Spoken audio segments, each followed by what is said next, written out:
আসসালামু আলাইকুম প্রিয় শিক্ষার্থীরা, আমি এর আগের ভিডিওতে তোমাদেরকে অ্যাসার্টিভ সেন্টেন্সের ন্যারেশন শিখিয়েছিলাম। এই ভিডিওতে আমি তোমাদেরকে ইন্টারগেটিভ সেন্টেন্সের ন্যারেশন শিখাবো। দেখো তোমরা ইন্টারগেটিভ সেন্টেন্সে ন্যারেশন কিভাবে করবা।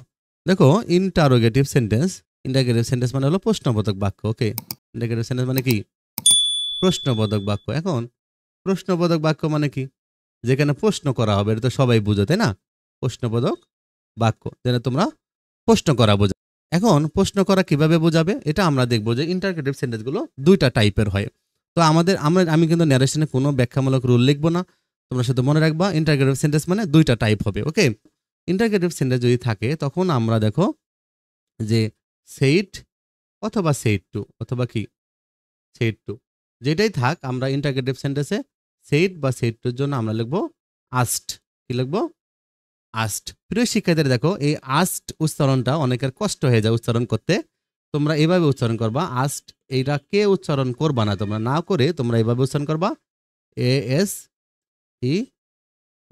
আস্ট। দেখো কেটা বাদ দিয়ে দিবা। প্রিয় শিক্ষার্থীরা দেখো, ইন্টারগেটিভ সেন্টেন্স দুইটা টাইপ হয়। তাহলে আমরা এই দুইটা টাইপ শিখলেই কিন্তু হয়ে যাবে। প্রথম টাইপটা কি দেখো, শুরুতে অক্সিলারি ভার্ব। তার মানে ইন্টারগেটিভ সেন্টেন্স দুই রকমের, একটা হলো শুরুতে অক্সিলারি ভার্ব থাকবে, এটাই মনে রাখবা। আমরা কিন্তু অ্যাসার্টিভে একটা জিনিস শিখেছিলাম কি, শুরুতে সাবজেক্ট থাকবে, কিন্তু ইন্টারগেটিভে কি থাকবে? শুরুতে অক্সিলারি ভার্ব থাকবে। অক্সিলারি ভার্ব কোনগুলো তোমরা জানো, যে ডু, ডাজ, ডিড, হ্যাঁ, am, is, are, was, were, have, has, had, shall, will, can, could, may, might, must, হ্যাঁ, ডেয়ার, এগুলো হলো কিন্তু অক্সিলারি ভার্ব। এখন এই অক্সিলারি ভার্বগুলো শুরুতে যদি থাকে তাহলে সেটা ইন্টারগেটিভ সেন্টেন্স। তখন তুমি কিভাবে ন্যারেশনটা করবা দেখো। আমি যদি বলি এইভাবে, যেমন হি সেইড টু মি, সে আমাকে বলল। কি বলল? Are you writing a poem, question mark. হ্যাঁ, ইন্টারগেটিভ সেন্টেন্স চেনার সহজ উপায় হলো কোশ্চেন মার্কও থাকবে। হ্যাঁ, কিন্তু কোশ্চেন মার্ক দিয়ে কিন্তু তুমি রুল করতে পারবা না। তোমাকে মনে রাখতে হবে রুলের জন্য শুরুতে অক্সিলারি চিন্তা করতে হবে।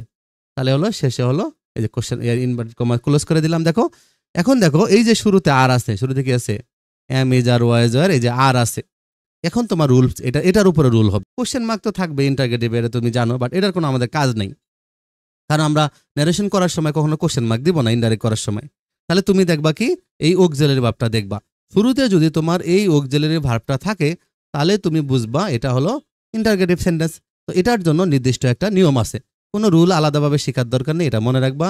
কিভাবে করবা দেখো, হি লিখবা। কি লিখবা? হি। এই সেইট টুর জন্য তুমি লিখবা আস্ট। কি লিখবা? আস্ট। প্রিয় শিক্ষার্থী দেখো, সেইট অথবা সেইট টু সবকিছুর জন্য কি করতে হবে? আস্ট লিখতে হবে। এটা তোমরা মনে রাখবা, তোমরা কি মনে রাখবা, সেট বা সেট টুর জন্য আস্ট লিখতে হয়। তাহলে আমরা এই সেট টুর জন্য কি করলাম? আস্ট লিখলাম, যেহেতু এটা ইন্টারগেটিভ সেন্টেন্স। এবার আমি লিখবো কি, মি। He asked me. এখন সে আমাকে কি আস্ট করলো, কি জিজ্ঞাসা করলো, কি জানতে চাইলো। দেখো তখন আমরা এখানে দেখো অক্সিলারি ভার্ব দ্বারা ইন্টারগেটিভ আছে, তাহলে আমরা লিখবো ইফ। কি লিখবো?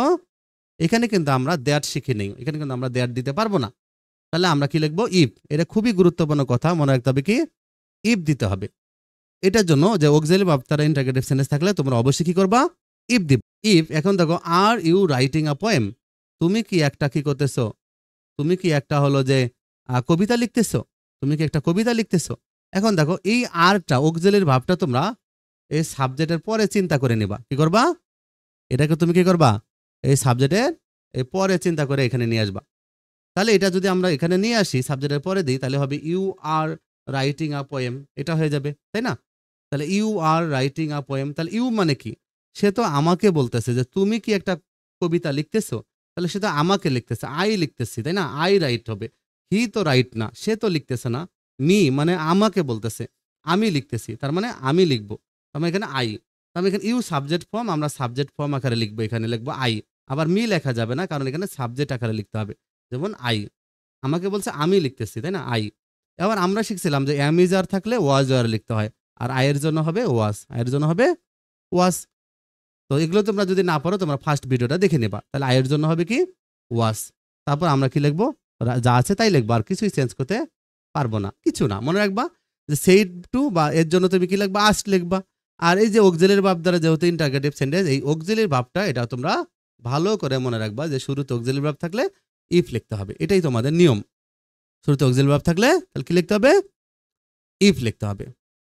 এবার দেখো, যদি শুরুতে আরেকটা দেখো, শুরুতে ডাব্লিউএইচ ওয়ার্ড দ্বারা থাকবে, তখন তুমি কি করবা দেখো প্রিয় শিক্ষার্থীরা, দেখো শুরুতে যদি ডাব্লিউএইচ ওয়ার্ড দ্বারা শুরুতে ডাব্লিউএইচ ওয়ার্ড থাকবে। ডাব্লিউএইচ ওয়ার্ড কোনগুলো তোমরা জানো?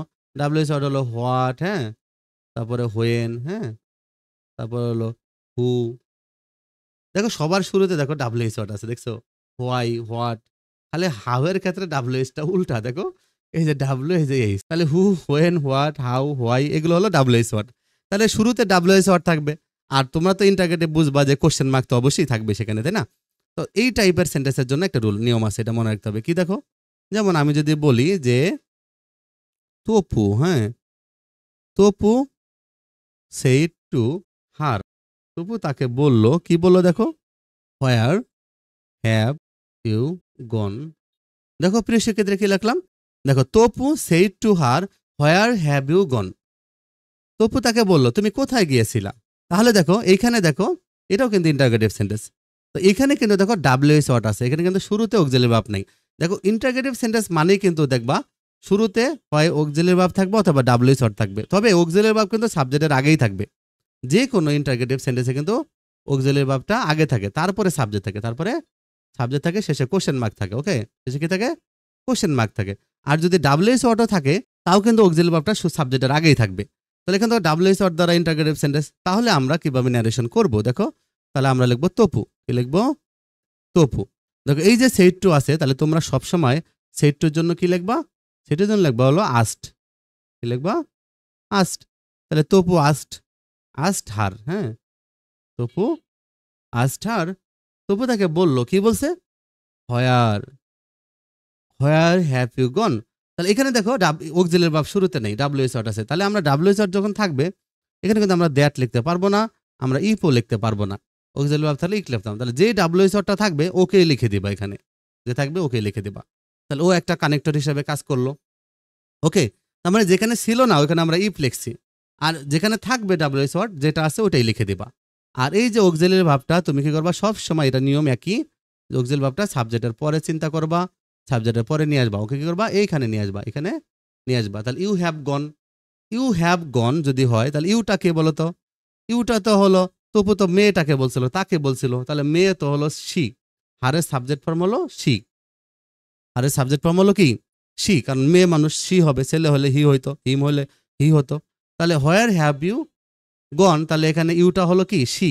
এখানে হ্যাভ আছে, হ্যাভ মানে থাকলে আমরা জানি হ্যাভ হ্যাজ থাকলে হ্যাট লিখতে হবে, হ্যাভ হ্যাজ থাকলে হ্যাট লিখতে হবে। হোয়ার শি হ্যাড গন। ওকে, শেষ হয়ে গেছে ন্যারেশন। একদম নর্মাল জিনিস, একই রকম অ্যাসার্টিভের মতোই সেম প্রায়। তাহলে এখানে মনে রাখবা সেইটুর জন্য আস লিখবা, আর ডাব্লিউএইচ ওয়ার্ড দ্বারা থাকলে ডাব্লিউএইচ ওয়ার্ডই লিখবা, আর অক্সিলারি ভার্ব দ্বারা থাকলে ইফ লিখবা, আর মেন ভার্বটাকে সাবজেক্টের পরে নিয়ে আসবা। ওকে, আর কাকে বলতেছে এটা একটু চিন্তা করবা, এভাবে করলে হয়ে যাবে। প্রিয় শিক্ষার্থীরা তোমরা আমার মডেল কোশ্চেনের ভিডিওগুলো দেখবা, আমি মডেল কোশ্চেনের ভিডিওগুলো শীঘ্রই তোমাদের এই সপ্তাহের মধ্যে সবগুলো দিয়ে দিব, তোমরা দেখবা সব প্র্যাকটিস হয়ে যাবে। ওকে, যারা আমার চ্যানেলটা সাবস্ক্রাইব করো নাই সাবস্ক্রাইব করে রাখো, ভালো থেকো।